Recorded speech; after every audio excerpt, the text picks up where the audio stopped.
Can volunteers help? Okay. So definitely they can help. And what I like to say is yes, yes, yes, with a structure and with some oversight.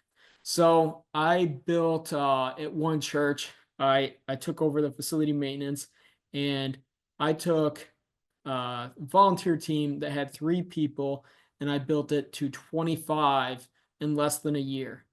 And what I learned in that time is a couple of important things. One, because unfortunately, I also lost some volunteers quickly because I didn't know everything at that point that I learned later. But one thing is when someone offers to volunteer, contact them. Contact them as soon as you can and find out a little bit about them. They might have some skills that you don't know about, and they might love to show those skills.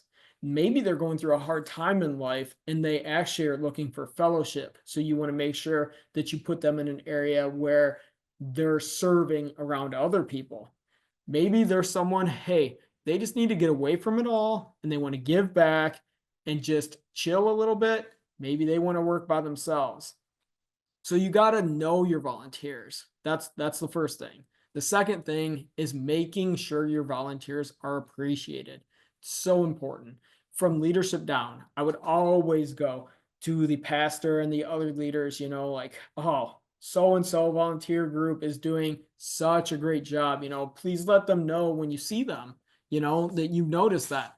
I make sure that if there's an event maybe and we have some extra volunteers, make sure those volunteers are thanked and appreciated.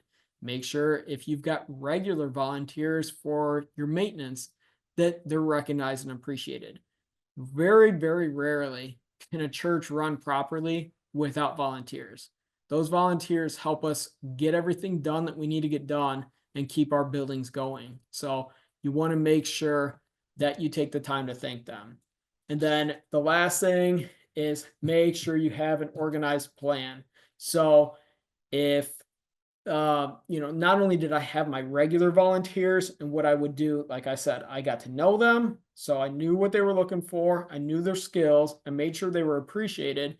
And then they had regular tasks. Maybe there was someone who didn't want to come but once a month, but maybe there was someone that wanted to do something weekly. So that also helped me decide, okay, what area can I put them in?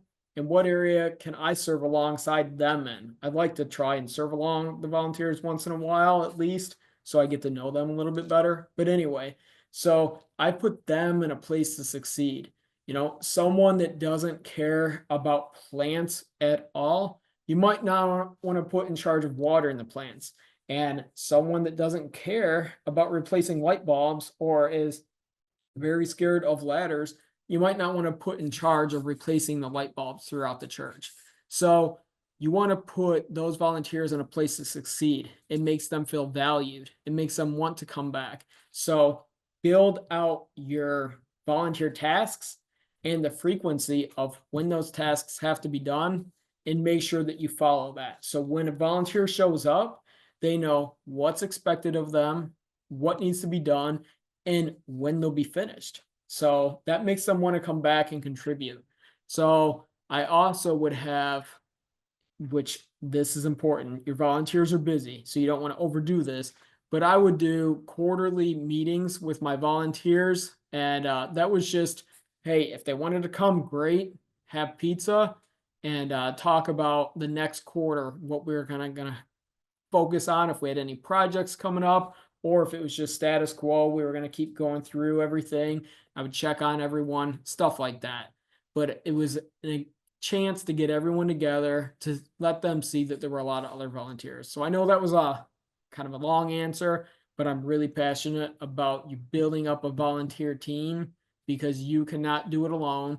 Even if you have a facility maintenance manager by themselves, they need some help. So building a good volunteer team is priceless.